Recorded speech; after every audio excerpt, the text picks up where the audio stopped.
चलिए once again very good morning to all of you and welcome in class 12। 3 April को हम आज आपके साथ फर्स्ट क्लास डिस्कस कर रहे हैं। पहले एक बेसिक आइडिया ले लेते हैं सर, अकाउंट्स में करना क्या है। अगर हम बात करते हैं अकाउंट्स की,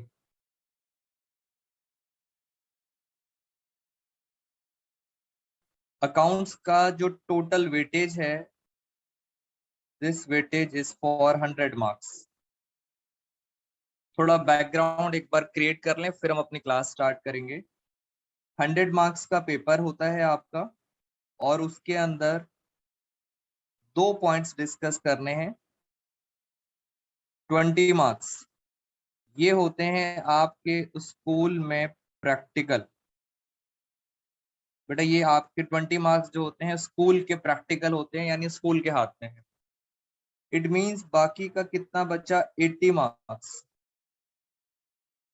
ये हैं वो 80 मार्क्स जिसके लिए आपको मेरे साथ पूरे साल मेहनत करनी पड़ेगी। ये है आपका सीबीएसई बोर्ड एग्जाम 80 मार्क्स का। अब हमारे पास बहुत सारी बुक्स आती हैं अकाउंट्स की। अगर मैं बुक्स की नाम लूं तो फर्स्ट नंबर पे आती है टी.एस. ग्रेवाल सर की बुक। ये सारे बुक्स के ऑथर्स के नाम हैं। हो सकता है आपके स्कूल में बुक यूज हो रही है और डी.के. गोयल सर की बुक, फिर कुछ स्कूल्स में यूज हो रही है एस सी शर्मा सर की बुक। एक और बुक है ultimate ultimate book of accountancy. ये बेसिकली कुछ ऐसी बुक्स हैं जो डिफरेंट डिफरेंट स्कूल्स में यूज हो रही हैं। और सबसे इम्पॉर्टेंट बुक, अकाउंट्स की सबसे इम्पॉर्टेंट बुक जो ऑलमोस्ट आप बच्चे नहीं पढ़ते हैं बेटा, वो है एनसीईआरटी। एनसीईआरटी की बुक है जो ऑलमोस्ट स्टूडेंट्स नहीं पढ़ते हैं। मैथ्स के हर बच्चे को पता होता है एनसीईआरटी, बट 12th में स्टूडेंट्स को एनसीईआरटी की अवेयरनेस नहीं होती, और पेपर एनसीईआरटी में से ही आएगा। मेरी बात आज फर्स्ट क्लास है, याद रखना सीपीएससी का जो एग्जाम होगा, ये तो सर हेल्पिंग बुक्स हैं। टी.एस. ग्रेवाल सर की, DK. Goyal sir, SC. Sharma ultimate book, ये हेल्पिंग बुक्स हैं। पेपर के चांसेस होते हैं हमेशा एनसीईआरटी में। अब हम क्या करेंगे, ड्यूरिंग आवर क्लासेस हम आपके साथ टी.एस. ग्रेवाल सर की बुक के क्वेश्चंस करेंगे। और सर इन बुक्स का क्या करेंगे, ये बुक्स आपको परचेज करने की जरूरत नहीं है। मैं आपको अपने नोट्स और असाइनमेंट दूंगा। पूरे साल जितने भी नोट्स असाइनमेंट देंगे, जो प्लस टेस्ट सीरीज होगी हमारी, उसके अंदर मैं ये बाकी की चारों बुक्स कवर कर दूंगा। तो ये हमारा स्टार्टिंग था।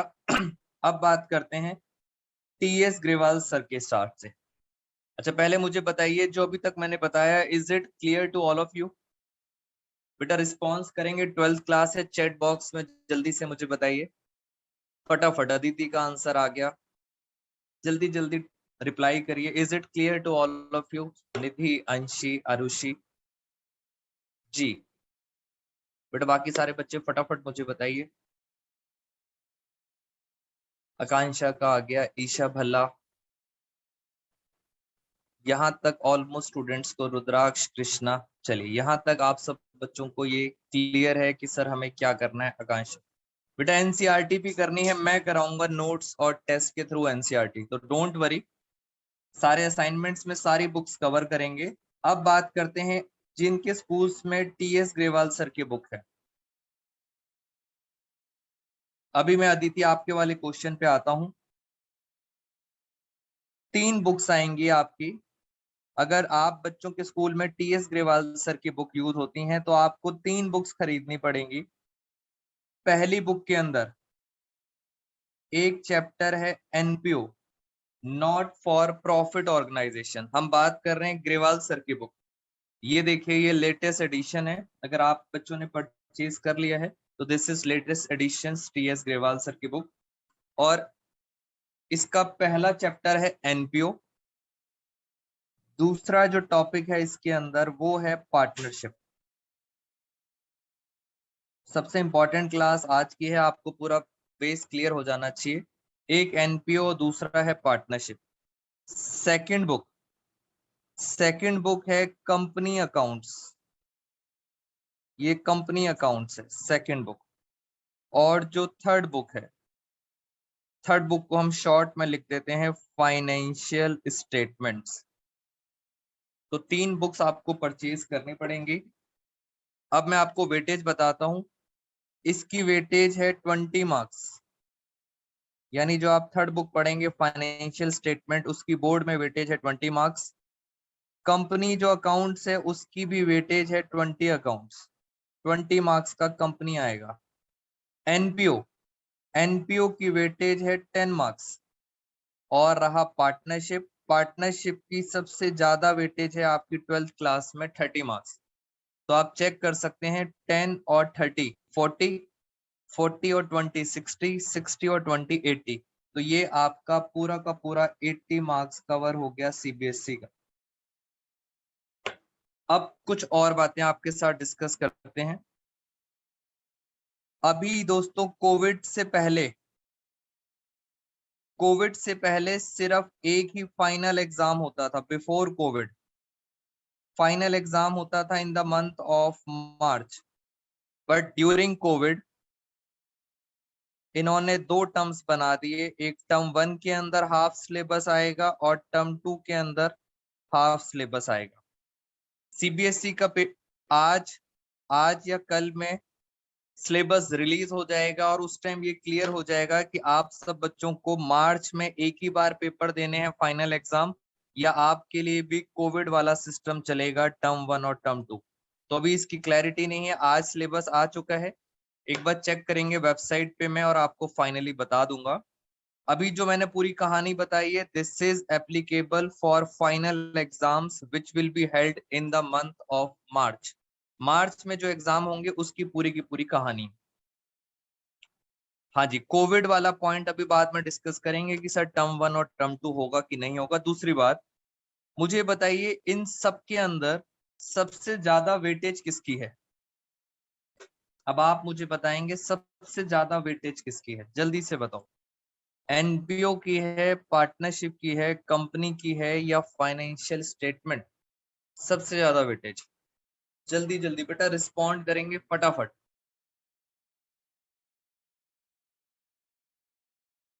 जल्दी से अदिति, आकांक्षा, अंशी, आरुषि, आशु, ईशा, कृष्णा, निधि, रितु, रिया, रुद्राक्ष, सुव्रत, साई विनायक, एवरीवन।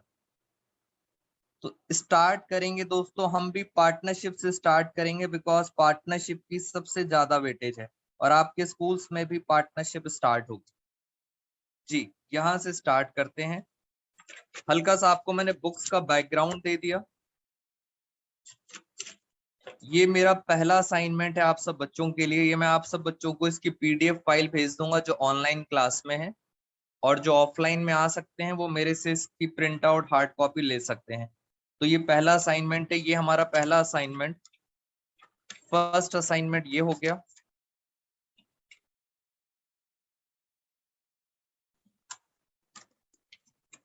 उसके बाद ये हमारा सेकंड असाइनमेंट हो गया और ये हमारा हो गया थर्ड असाइनमेंट। 3 असाइनमेंट के साथ ये हमारा कवर हो जाएगा।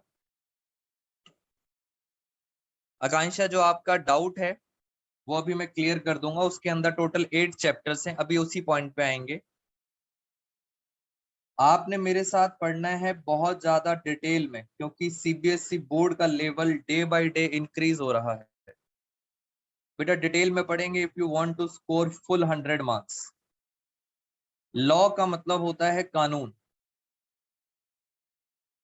क्या सर हम अकाउंट्स पढ़ रहे हैं या हम सर कानून पढ़ रहे हैं?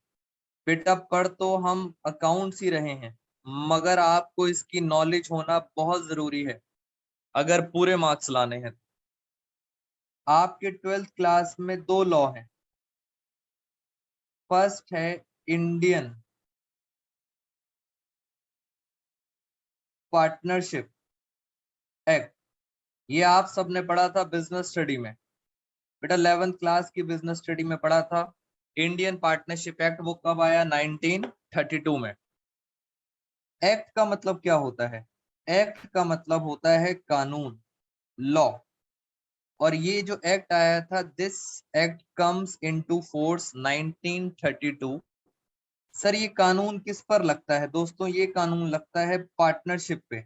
अगर आप पार्टनरशिप करना चाहते हो तो आपके ऊपर ये वाला कानून लगेगा, इंडियन पार्टनरशिप एक्ट 1932।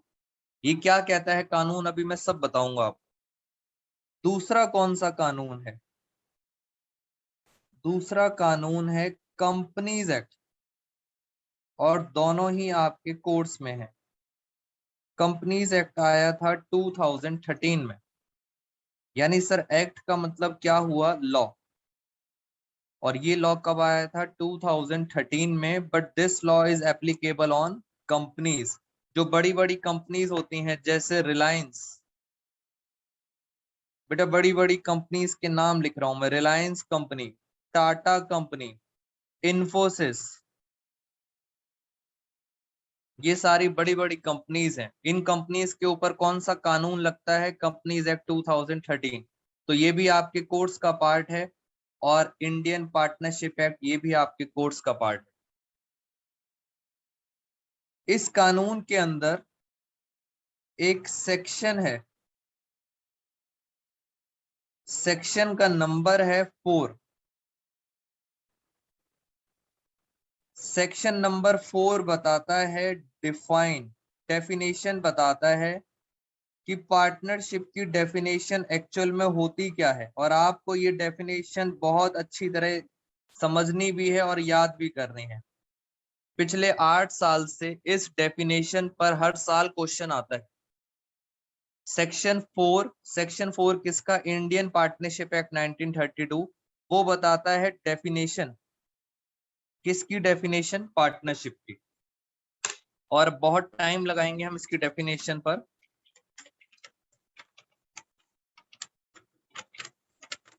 मुझे आप ये बताइए, क्या आपको ये नोट सबको क्लियरली विजिबल है? बेटा ये बताइए, क्या ये नोट आप सबको क्लियरली विजिबल है? ये क्या कह रहा है? जल्दी जल्दी रिस्पॉन्स करेंगे। बेटा is this visible to everyone? Yes. पढ़ना जरा, लैंग्वेज पढ़ना। Section 4 of Indian partnership act 1932 ये बताता है कि पार्टनरशिप की डेफिनेशन क्या है। और इस डेफिनेशन के ऊपर ये सारे क्वेश्चन सीबीएसई आज तक पूछ चुका है पिछले 8 सालों में। बेटा ये सारे क्वेश्चन सीबीएसई ने पूछे हैं 8 सालों में। डेफिनेशन क्या कहती है? पार्टनरशिप, पार्टनरशिप क्या है? Is the relation between persons. Partnership क्या है? एक रिलेशन है पर्सन्स में। अब ये क्या मतलब है पर्सन्स? पहला कीवर्ड, पहला कीवर्ड आया मेरे साथ, पर्सन्स। मैं अब आपको इसके बारे में डिटेल में बताता हूं। पर्सन्स कह रहे हैं पार्टनरशिप के लिए पर्सन्स चाहिए, और पर्सन्स का मतलब मैं आपको बताता हूं। एक पार्टनरशिप करने के लिए मिनिमम, बेटा मिनिमम 2 लोग चाहिए। एक पार्टनरशिप के लिए मिनिमम कितने चाहिए होते हैं? 2। और एक पार्टनरशिप करने के लिए मैक्सिमम कितने पार्टनर्स चाहिए होते हैं? 50। तो मिनिमम 2 लोगों से पार्टनरशिप स्टार्ट हो जाती है, और मैक्सिमम आप कितने जा सकते हो? मैक्सिमम जा सकते हो 50। तो ये एक पर्सन की मैंने हल्का सा हिंट दिया। और बताता हूं मैं आपको इस पर्सन के अंदर क्या है। 11th क्लास में आपने पढ़ा था सोल प्रोप्राइटरशिप। आज आपका पूरा बेस तैयार हो जाएगा, उसके बाद हम अपनी स्पीड भी मेंटेन करेंगे। 11th क्लास में आपने पढ़ा था सोल। सोल का मतलब होता है सिंगल। प्रोप्राइटर का मतलब होता है ओनर, मालिक। सिंगल मालिक, यानी 11th क्लास में सिर्फ एक ही मालिक होता था, और पूरे साल आपने इसी के अकाउंट्स पढ़े थे, सिंगल ओनर के अकाउंट्स पढ़े थे। जितना भी प्रॉफिट होता था, मान लेते हैं हमारे बिजनेस में प्रॉफिट हुआ 2 लाख रुपीज, ये सारा का सारा प्रॉफिट इसी ओनर के पास चला जाता था। और मान लेते हैं अगर बिजनेस में लॉस हुआ 1 लाख रुपीज, तो ये लॉस भी कहाँ चला जाता था, इस ओनर के पास। तो सर 11th क्लास में तो कोई दिक्कत नहीं थी, एक मालिक था, सोल प्रोप्राइटर, प्रॉफिट हुआ वो भी उसका, लॉस हुआ वो भी उसका। मगर सर दिक्कत आ गई 12th क्लास। 12th क्लास में आप बच्चे मेरे से पढ़ेंगे पार्टनरशिप, और पार्टनरशिप में अभी मैंने आपको बताया एक पार्टनरशिप करने के लिए कम से कम मिनिमम कितने लोग चाहिए, 2। बेटा पार्टनरशिप करने के लिए मिनिमम कितने चाहिए, 2। मान लेते हैं ये 2 पार्टनर हैं, एक है ए, दूसरा है बी। 2 पार्टनर्स चाहिए, 2 पार्टनर्स हो गए ए और बी। ये दोनों कौन है, दीज आर कॉल्ड पार्टनर्स, ये मालिक हैं। अब क्वेश्चन ये है, मान लेते हैं बिजनेस के अंदर नेट प्रॉफिट हुआ 4 लाख रुपए, 4 लाख रुपए का प्रॉफिट है। 11th में दिक्कत नहीं थी, 11th में सारा का सारा प्रॉफिट जाता था एक ही ओनर को। 12th में दिक्कत है सर, ये 4 लाख ए को कितना मिलेगा, क्योंकि ए भी तो ओनर है। बी को कितना मिलेगा, बिकॉज बी भी ओनर है। ये कौन है, दोनों पार्टनर्स। अब ये 4 लाख कैसे कैसे बटेगा, तो क्वेश्चन ये आता है कि सर 4 लाख कैसे डिस्ट्रीब्यूट होगा। आप ये देखें मेरे साथ, ये हमारे असाइनमेंट का टॉपिक है। टॉपिक आप समझना, आप सारे बच्चे, डिस्ट्रीब्यूशन, बांटना, profit and loss among partners. तो ये हमारा टॉपिक है, हम कैसे डिस्ट्रीब्यूट बांटें, प्रॉफिट और लॉस को डिस्ट्रीब्यूट करेंगे अमंग पार्टनर्स। इसके लिए मैं आपको बता देता हूं, कुछ बच्चे कह रहे हैं सर बराबर बराबर बांट दो, 4 लाख है, 2 लाख 2 लाख रुपए बांट दो। कुछ कह रहे हैं कि सर जितनी जितनी कैपिटल लगाई होगी उस रेशियो में बांट दो। बेटा ये सारे आंसर गलत हैं।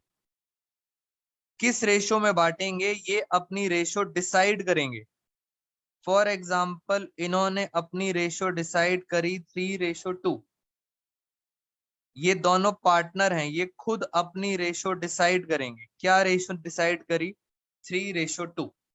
जो मर्जी है, मालिक हैं, जो चाहे वो कर सकते हैं। इस रेशियो को पता है आप टेक्निकली क्या बोलोगे, this ratio is called profit sharing ratio. तो ये एक मैंने आपको नया वर्ड सिखा दिया। ये जो पार्टनर्स ने रेशियो डिसाइड करी है इसे बोलते हैं प्रॉफिट शेयरिंग रेशियो।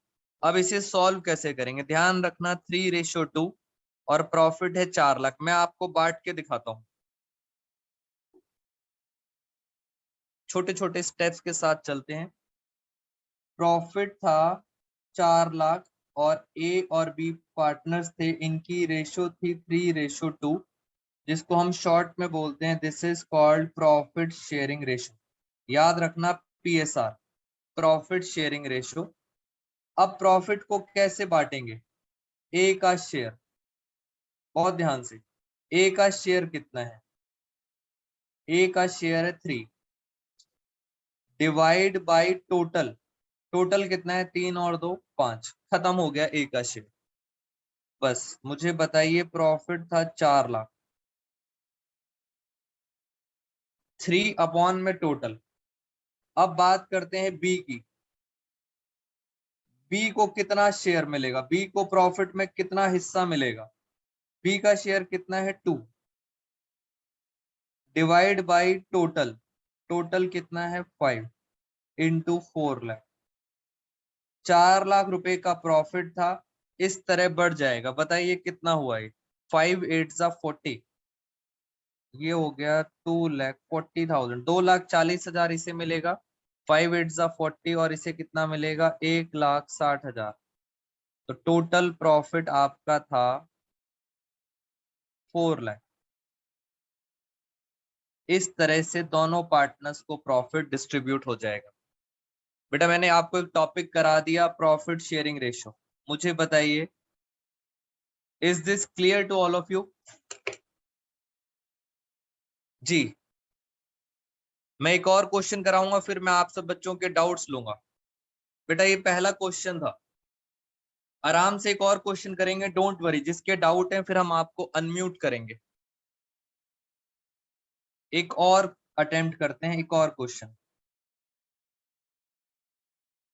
3 पार्टनर हैं PQR, मिनिमम कितने थे याद है आपको? मिनिमम थे 2, 2 से ज्यादा हो सकते हैं मगर मैक्सिमम कितने होते हैं? 50। तो 2 से ज्यादा पॉसिबल हैं। Very good आकांक्ष।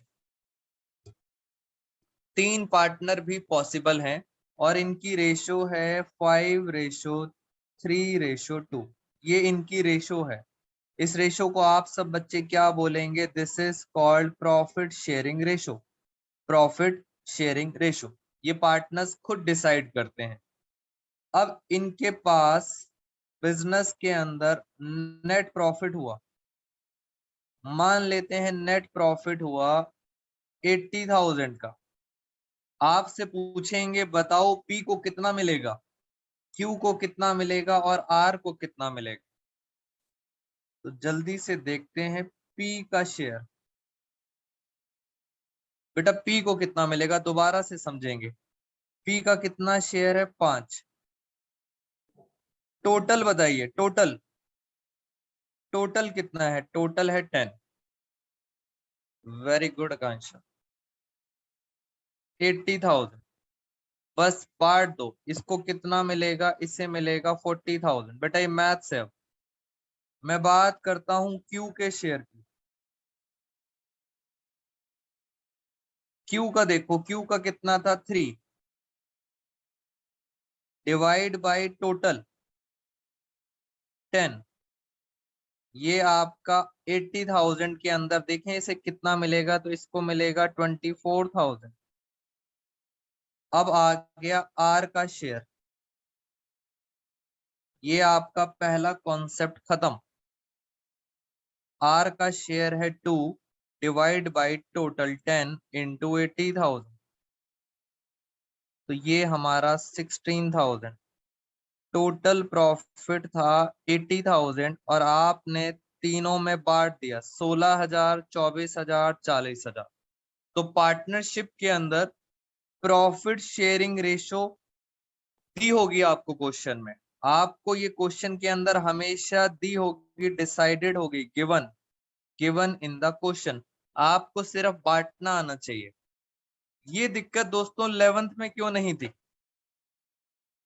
बेटा 11th में जब सोल प्रोप्राइटर थे तो ये दिक्कत क्यों नहीं थी? क्योंकि वहां पर सिर्फ एक ही मालिक होता था, सारा प्रॉफिट उसी के पास जाता था, सारा लॉस उसके पास जाता था। ये दिक्कत कहाँ आएगी? जब आप क्या पढ़ोगे? पार्टनरशिप। मेरा पहला टॉपिक खत्म हो गया। मैं अब आपसे बच्चों को अनम्यूट कर रहा हूं फॉर योर डाउट्स।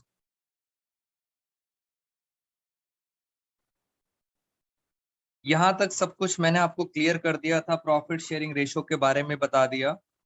एक स्टूडेंट का मेरे पास क्वेश्चन आया है, मैं यहाँ पे स्टार डाल देता हूं। बेटा नोटिंग करने की जरूरत नहीं है आपको। जितने भी बच्चों ने ज्वाइन किया हुआ है हमारा क्लासरूम, आप सब बच्चे मुझे व्हाट्सएप करना, मैं इसकी PDF फाइल आप सब बच्चों को सेंड कर दूंगा। उसके बाद फिर आप नोटिंग करना। क्वेश्चन ये आया है कि सर अगर by chance profit sharing ratio is not given in question, मान लेते हैं क्वेश्चन में प्रॉफिट शेयरिंग रेशियो नहीं गिवन, तो आप एज्यूम कर लेना सारे पार्टनर्स इक्वली बांटेंगे। बेटा आप एज्यूम कर लेना कि प्रॉफिट शेयरिंग रेशियो क्या है? इक्वल है, सब पार्टनर्स उसको बराबर बराबर डिस्ट्रीब्यूट करेंगे। अब एक बच्चे के दिमाग में क्वेश्चन आ रहा है, मैं उस क्वेश्चन के बारे में आपके साथ डिस्कस करता हूं। सुनना मेरी बात ध्यान से। मैंने अभी आपको पहला टॉपिक क्या पढ़ाया? How to calculate profit sharing ratio. ये प्रॉफिट शेयरिंग रेशो क्वेश्चन में गिवन होगी, आपको सिर्फ डिस्ट्रीब्यूट करना है।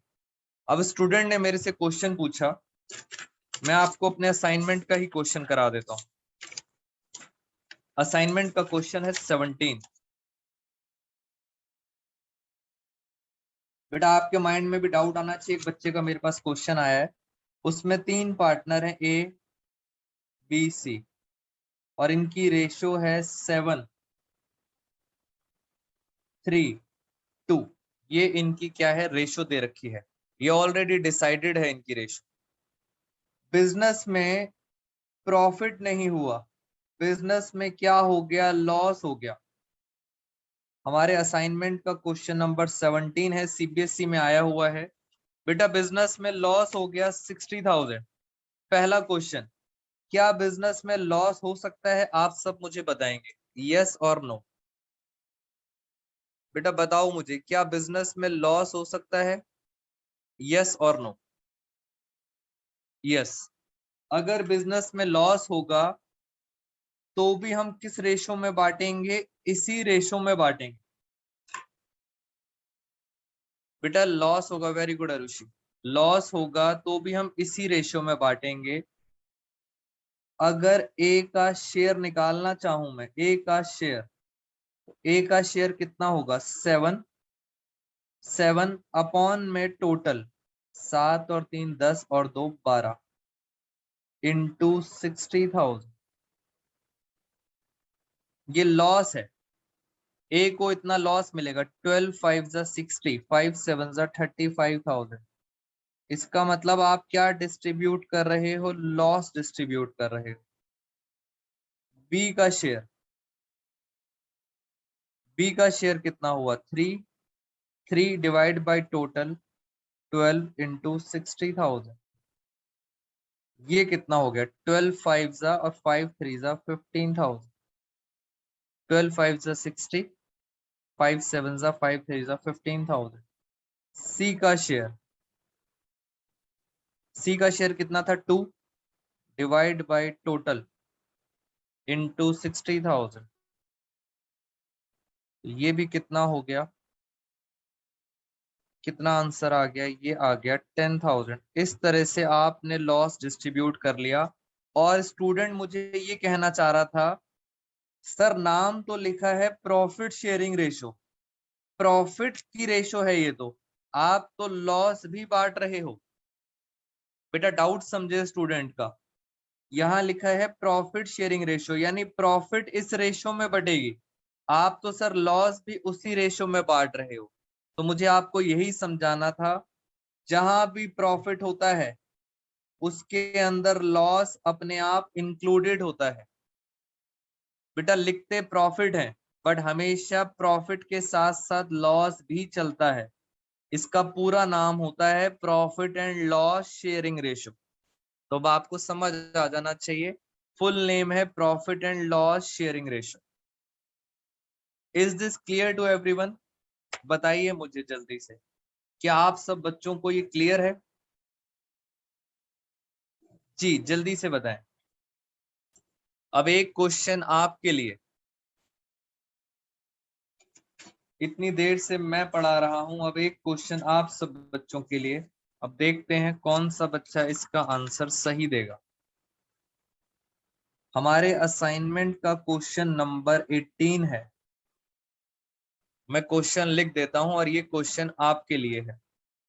बेटा सीबीएसई का लेवल बढ़ता जा रहा है, इंक्रीज होता जा रहा है, इसलिए आपको उस लेवल के अकॉर्डिंग क्वेश्चंस करने पड़ेंगे। बिजनेस के अंदर नेट प्रॉफिट दिया हुआ है 40,000।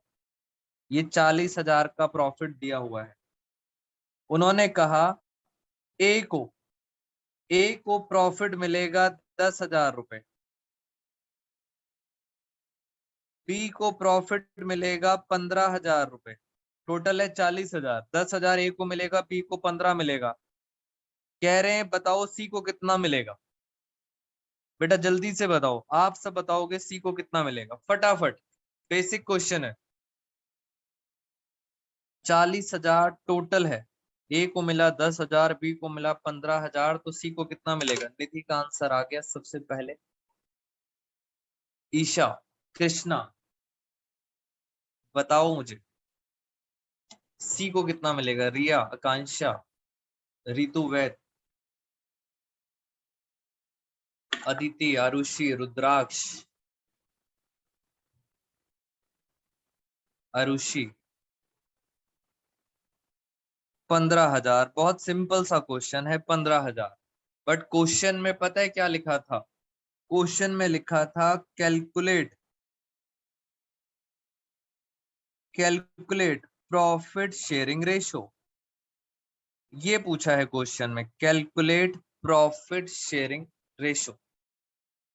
अमाउंट, अब आपको सर अमाउंट पता है, आपको क्या निकालनी है? रेशो ढूंढनी है। पहले रेशो पता होती थी, ये रेशो पता होती थी, आप अमाउंट निकालते थे। अब आपको अमाउंट पता है, रेशो निकालनी है। कैसे निकालेंगे रेशो? जितना छोटा हो सकता है स्मॉलेस्ट टर्म्स में इसको कर लो, जितना छोटा हो सकता है। जैसे 3 0 से 3 0 काट दी, ये आया 10। वेरी गुड निधि। 15। और क्या और स्मॉलेस्ट हो सकता है? यस, और भी छोटा हो सकता है। 5 2 जा, 5 3 जा, 5 3 जा, और भी छोटा हो गया। तो इसको स्मॉलेस्ट टर्म्स में करते हैं, तो this is called profit sharing ratio.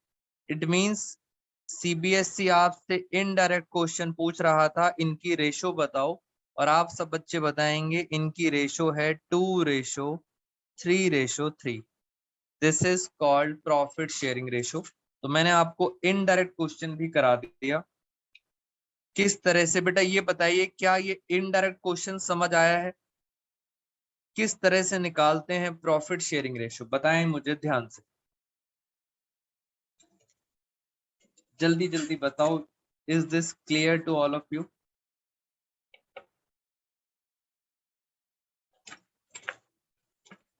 और आप ये देखो,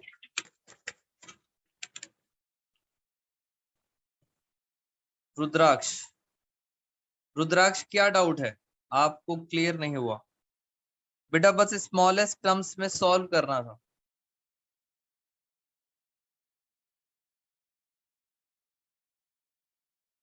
टू थ्री थ्री।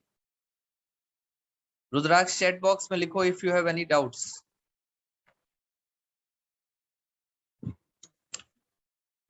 हम सर दोबारा से आ गए अपनी डेफिनेशन पर।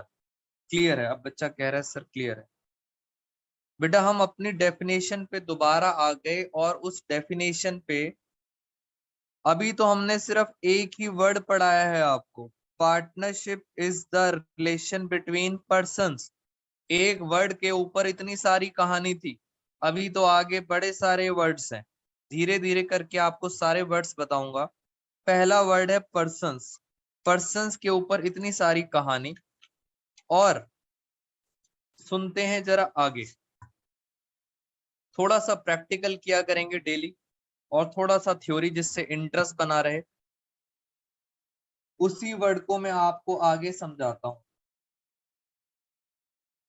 पर्सन्स, उन्होंने कहा एक पार्टनरशिप करने के लिए मिनिमम 2 लोग चाहिए, और मैक्सिमम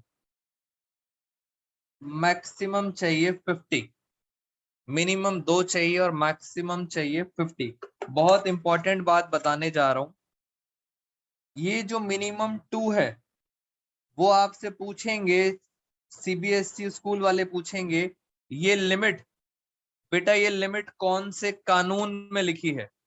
अभी अभी मैंने आपको बताया था 2 कानून है, एक पार्टनरशिप एक्ट है, दूसरा कौन सा है? Companies act. ये 2 कानून है आपके कोर्स में।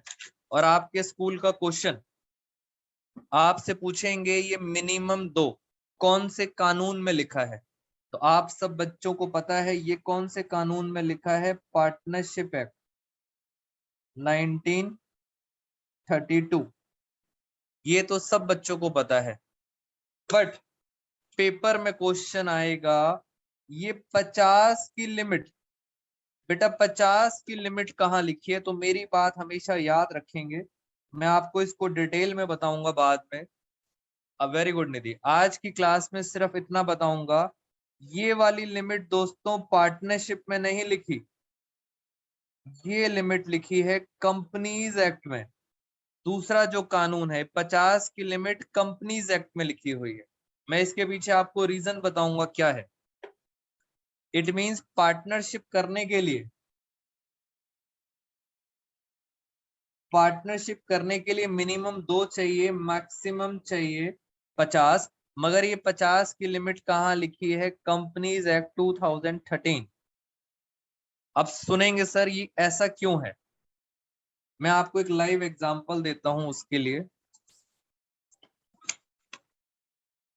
बेटा लाइव एग्जांपल सुनेंगे जरा ध्यान से। अगर मैं आप बच्चों को ये बोलूं, अगर आपके 40 मार्क्स से ज्यादा आते हैं, अगर आपके 40 मार्क्स से ज्यादा आते हैं तो आप सब बच्चे पास हैं, यानी 40 से ज्यादा आते हैं तो आप सब बच्चे पास हैं। बस मैं इतना बोल के चुप हो गया। इसका एक और मीनिंग निकलता है, 40 से ज्यादा अगर आपके मार्क्स आते हैं तो आप पास हैं, इसका एक और मतलब है। वो मतलब ये है कि अगर आपके मार्क्स 40 आते हैं या 40 से कम आते हैं, 40 से ज्यादा आएंगे तो पास है, अगर 40 आते हैं या 40 से कम आते हैं, इसका मतलब आप क्या हैं? बताओ मुझे। मैंने नहीं बोला, मैं तो सिर्फ इतना बोल रहा हूं, 40 से ज्यादा है तो पास हो, और 40 है या 40 से कम है तो क्या हो? बताइए जल्दी से। तो आप क्या हो? फेल हो। इनडायरेक्ट मीनिंग, बेटा इनडायरेक्ट मीनिंग है। अब सुनना कंपनीज एक्ट क्या कहता है। ये कंपनीज एक्ट ऐसा क्या कहता है? कंपनीज एक्ट 2013 कहता है कि अगर आपके मेंबर 50 से ज्यादा हैं, अगर आपके मेंबर 50 से ज्यादा हैं, then you need to form a company. अगर 50 से ज्यादा हैं तो आपको क्या बनानी पड़ेगी? आपको कंपनी बनानी पड़ेगी, जैसे रिलायंस, टाटा, इन्फोसिस, कोल इंडिया, बहुत सारी कंपनी है। 50 से ज्यादा है तो कंपनी है, बस इतना बोल के चुप हो गए। इसका इनडायरेक्ट मतलब पता है क्या है?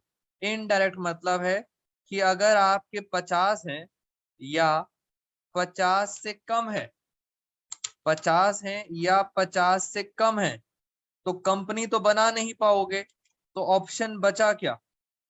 बेटा ऑप्शन बचा, आपको क्या बनानी पड़ेगी? पार्टनरशिप बनानी पड़ेगी।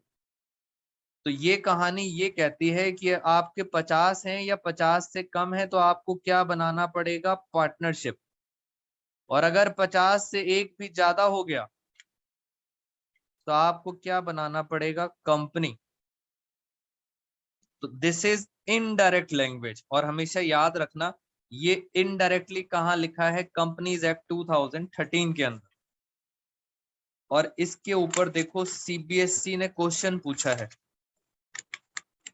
सीबीएसई का क्वेश्चन नंबर 3। बेटा सीबीएसई ने पूछा है, मेरे साथ साथ पढ़ना।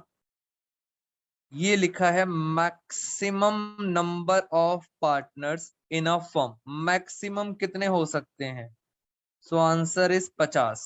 मैक्सिमम तो सबको पता है, बट आगे लिखा है अंडर द एक्ट। ये किस कानून में लिखा है? बताओ, अब आप सब बताओ।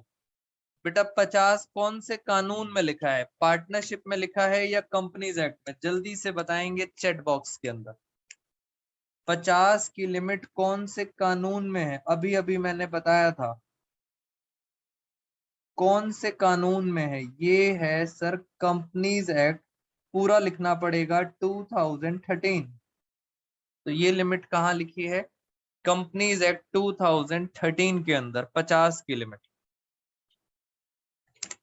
ठीक है सर, यहां तक हमें बात समझ आ गई। और भी कुछ है क्या पर्सन में? यस, पर्सन में आपको वो ये बताएंगे, एक पार्टनर बनने के लिए।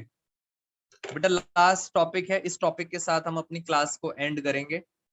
आप सब बच्चों से रिक्वेस्ट है कि आप सब बच्चे मुझे पर्सनली मैसेज करेंगे, फिर मैं आपको व्हाट्सएप पे ये पीडीएफ सेंड कर दूंगा आज की क्लास का। अदरवाइज मुझे नहीं पता चलेगा किस किस बच्चे ने ज्वाइन किया है। जी, पर्सन्स एक पार्टनर बनने के लिए क्या क्या क्वालिफिकेशंस होनी चाहिए? बेटा एक पार्टनर बनने के लिए क्या क्या क्वालिफिकेशन होनी चाहिए और कौन कौन नहीं बन सकता? डिसक्वालिफाइड। कौन पार्टनर नहीं बन सकता? पहला point, partner should be major. Major का मतलब होता है जिसकी एज 18 इयर्स और अबव, यानी जिसकी एज 18 साल है या उससे ज्यादा है वो कौन होता है? मेजर। और अगर आप मेजर हो तो आप क्या बन सकते हो? पार्टनर बन सकते हो। ये होती है क्वालिफिकेशन। इसका मतलब इनडायरेक्टली माइनर, माइनर वो होता है जिसे नाबालिग कहते हैं, जिसकी एज होती है less than 18 years.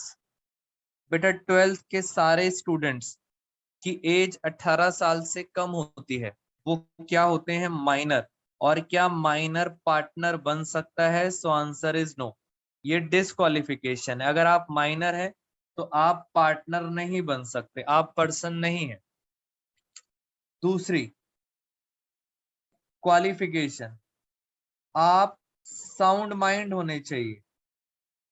Sound mind का मतलब जैसे हम सब हैं, समझदार होने चाहिए। डिस्क्वालिफिकेशन, पागल नहीं होने चाहिए। मैड अगर होगे, पागल, तो आप पार्टनर नहीं बन पाओगे। इसको टेक्निकल लैंग्वेज में बोला जाता है अनसाउंड माइंड। अनसाउंड माइंड का मतलब होता है पागल। पागल कभी भी पार्टनर नहीं बन सकता।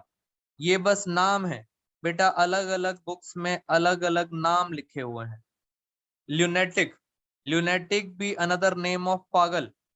पागल डिस्क्वालीफाई होता है। और बताएं पागल के नाम। इंसेन, इंसेन भी पागल के नाम है।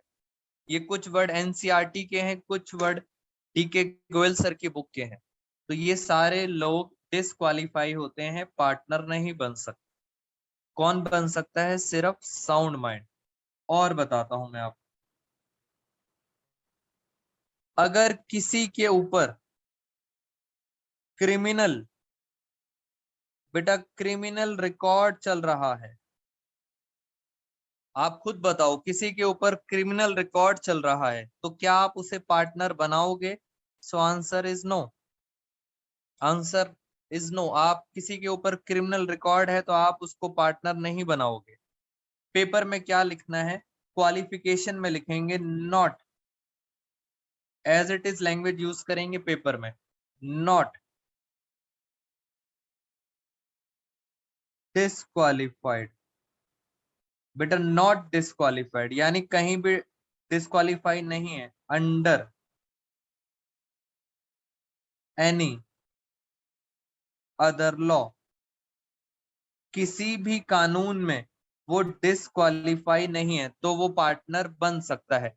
अगर वो डिस्क्वालीफाई है यानी क्रिमिनल रिकॉर्ड, जैसे सलमान खान के ऊपर, संजय दत्त के ऊपर और ऐसे बहुत हैं जिनके ऊपर क्रिमिनल रिकॉर्ड चल रहे थे, तो आप उनको पार्टनर नहीं बना सकते। ये पर्सन की डेफिनेशन है। और एक और ऐड करते हैं इसमें। पहले ये बताओ एलियन कौन होते हैं? एलियन। अब बच्चे कह रहे हैं सर एलियन जादू, ऋतिक रोशन। बेटा एलियन कौन होते हैं? कुछ बच्चे कह रहे हैं सर जादू मूवी।